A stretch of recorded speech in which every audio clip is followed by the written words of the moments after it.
The narrative you have been told is one of infinite growth and endless resources. It is a comforting lie designed to keep the global machine running. The truth is far harsher. The world is not running out of money, it is running out of water and arable land. These are the two most essential assets on Earth, and the people who understand power are silently moving to control them. Look past the stock market headlines. Look past the fleeting volatility of Bitcoin. The real trade of the decade is happening in silence, far from Wall Street, in the American Midwest, in the vast plains of Africa, and in the drying river basins of Asia. A transfer of wealth is underway, not from stocks to cash, but from paper to lifeblood.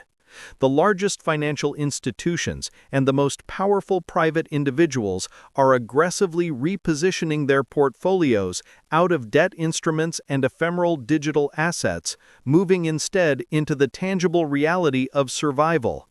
This is the ultimate defensive position, and it provides the clearest signal yet of the systemic crisis that is approaching.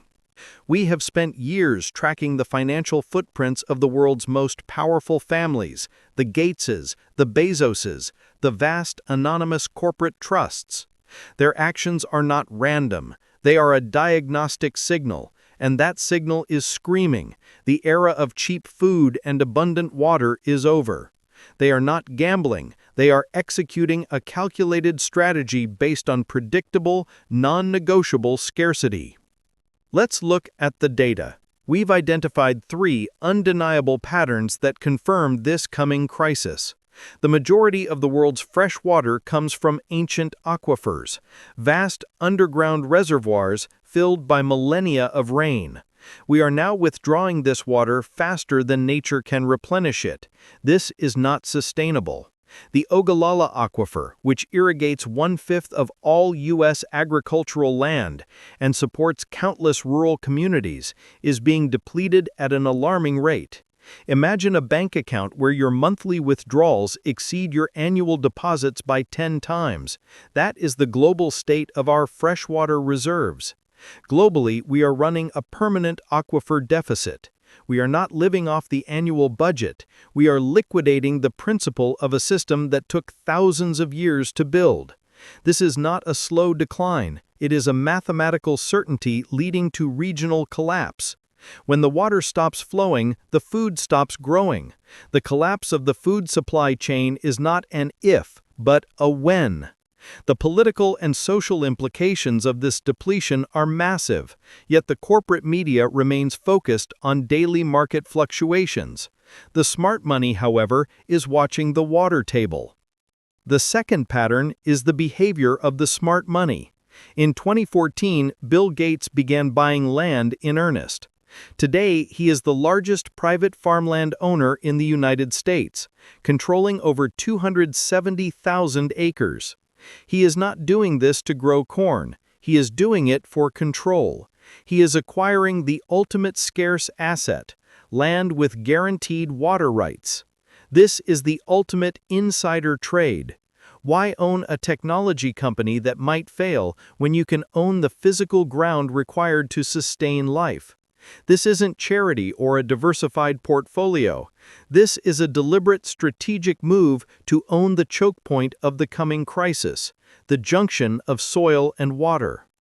Other major players, from hedge funds like TAIA to sovereign wealth funds, are doing the same, viewing farmland not as a farming business, but as the ultimate geopolitical security asset.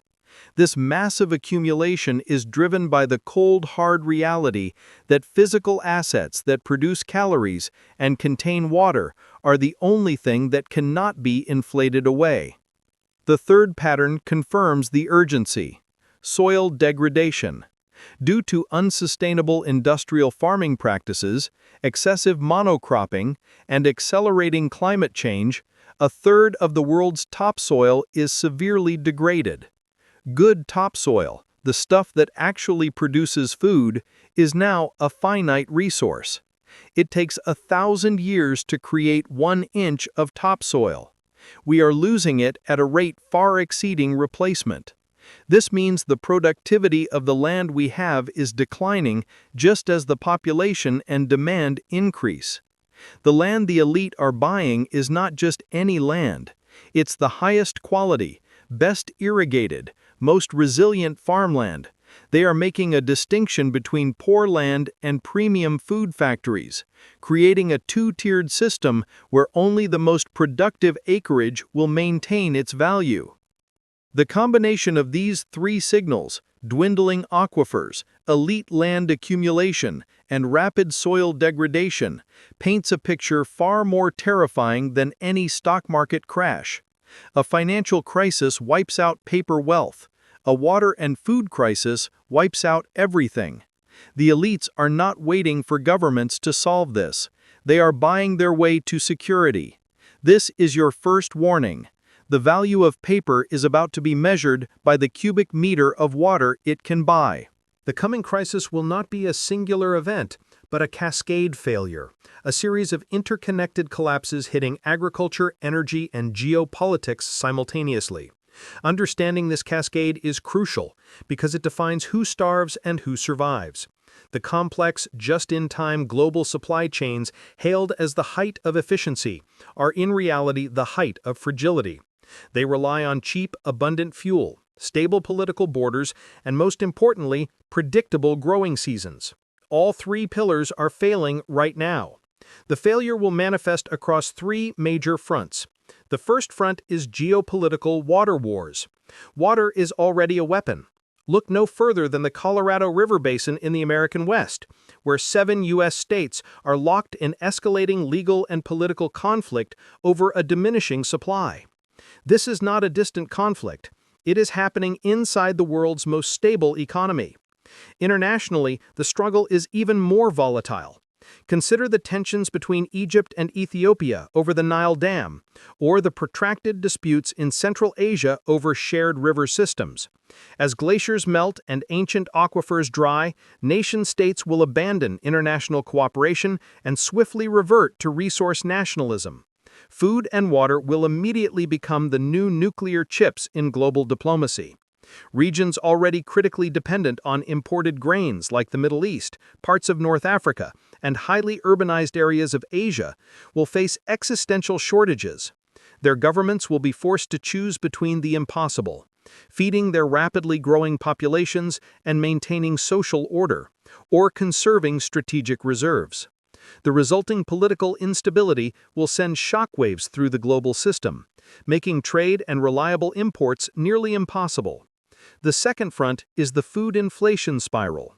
This crisis will manifest first and most painfully as hyperinflation in the grocery aisle. Forget the inflation of manufactured goods like cars or electronics. We are facing calorie inflation, the fundamental price of survival. Historically, when energy prices surge, food prices follow. It takes immense energy to plant, harvest, transport, and process food. The coming agricultural shortages will be amplified by two critical factors: the rising cost of fuel for machinery and the skyrocketing cost of fertilizer, which is derived directly from natural gas. When the global natural gas market tightens, the world's breadbaskets starve. Your salary may stay the same, but the purchasing power of your dollar for basic caloric needs will collapse in real time. This inflation is not reversible by central bank policies. It is driven by physical scarcity. The urban middle class, who depend entirely on supermarkets and stable prices, will be the first to suffer a severe, sudden destruction of their quality of life. The psychological shock of seeing essential items become financially unobtainable will be immediate and catastrophic for social cohesion. The third front is mass migration and internal conflict. When a region can no longer feed or water itself, its population moves. We are on the brink of climate and resource-driven mass migration on a scale the modern world has not seen. People will move from water-stressed and desertified areas to regions where water is still available, creating intense competition, infrastructure overload, and violent internal conflict in the receiving areas. This is precisely why the elites are not just buying land, they are prioritizing secure locations, areas with decentralized infrastructure, robust, tight-knit local communities, and, critically, geographical defensibility and legal water rights. Their goal is to create isolated safe havens protected by high walls, private security, and legal barriers, insulated from the ensuing social and political unrest that will inevitably erupt in the densely populated, resource-depleted urban centers. They are betting on the failure of the government to maintain order when the bread shelves are empty. As local and small-scale farms fail due to extreme weather, crushing input costs, and lack of water access, the megafarms and corporate landholders, like the trusts and foundations we mentioned, will execute the system fail-safe, consolidation. They don't mind local failure. In fact, they depend on it. Failure eliminates competition, cheapens land prices, and consolidates control over the food supply into fewer and fewer hands, maximizing profits for the remaining giants. The ultimate, terrifying conclusion of this pattern is that control over the global food supply becomes a mechanism of control over humanity itself. If you control the calories, you control everything, every government, every policy, and every life. The patterns are clear. The actions of the elite confirm the timeline. The crisis will hit the poor first, then the urban middle class who rely entirely on the system. The time of denial is over.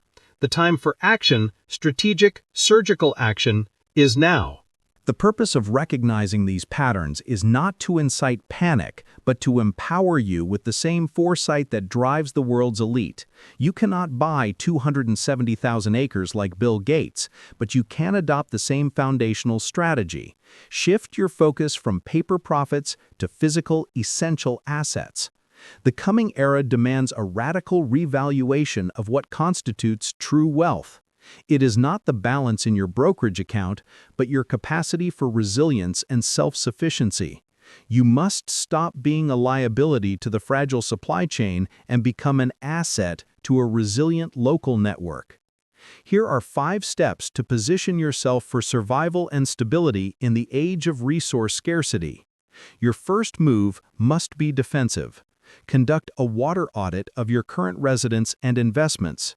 If your home, land, or business relies on water from a severely depleted aquifer, like the areas fed by the Ogallala or the Colorado River, its long-term viability is questionable, and its value is destined for decline. The market for property will soon split, one tier for water-secure land and another for water-stressed regions. Prioritize moving investment capital and eventually yourself toward water-secure regions, areas with high, stable rainfall, proximity to stable freshwater sources, not shared, contested rivers, or proven access to sustainable, high-yield well water. The value of land in the coming decades will be dictated not by proximity to a city, but by its Hydrological Security Rating, or HSR. This is a cold, calculated move to minimize exposure to systemic risk. The elite buy acres, you buy square meters. The principle is the same. The second step is the land hedge. Convert paper wealth, stocks, bonds, excessive cash holdings, into physical assets that are vital for survival. Paper wealth represents a claim on resources that may not exist when the crisis hits. Physical assets are the resources. Acquire a small plot of arable land with good soil and independent water access, even if it is a large backyard or a shared community lot.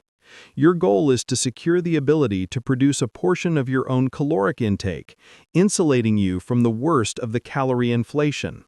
Furthermore, fortify your position by investing in physical gold and silver, the ultimate monetary chaos insurance that functions when banks fail, and crucially, in specialized REITs or funds that own premium rain-fed farmland.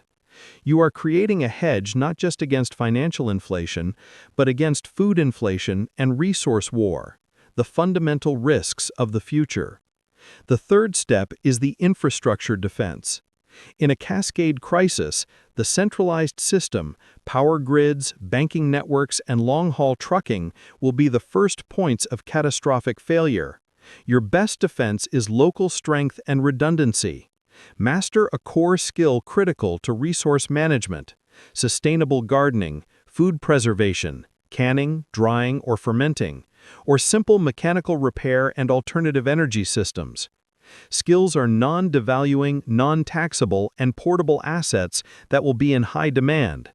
Build a 3-month supply of essential non-perishable caloric goods and, critically, secure redundant water filtration or purification mechanisms, filters, chemical treatments.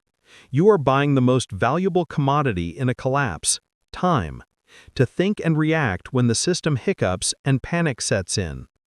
The fourth step is the creation of your own knowledge bank. The most underrated asset is the ability to regenerate and restart. The elite are buying up seed companies and global gene banks to control the future of agriculture. You must secure your own genetic diversity and knowledge. Build a physical, heirloom seed bank, seeds that are open-pollinated and can be replanted year after year, unlike the proprietary modern hybrids that force dependence on corporate supply chains. Learn the knowledge of true self-sufficiency: how to grow food without reliance on industrial fertilizers, pesticides, and complex machinery, which may become unavailable or prohibitively expensive.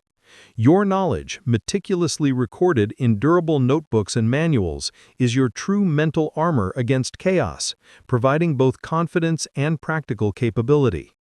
The final and crucial step is the psychological shift. The modern system is built on consumption and dependence, the constant buying of cheap, energy-intensive goods from fragile global chains. The future demands production and resilience. You must deliberately cut your umbilical cord from the centralized system. Reduce reliance on the long, fragile supply chain. Change your relationship with food from one of consumption, passively buying, to one of production, actively growing, preserving, and sourcing locally. When the crisis hits, the ability to produce food, water, and energy will define true wealth, leaving those still obsessed with paper wealth, digital metrics, and stock market gains behind in the famine.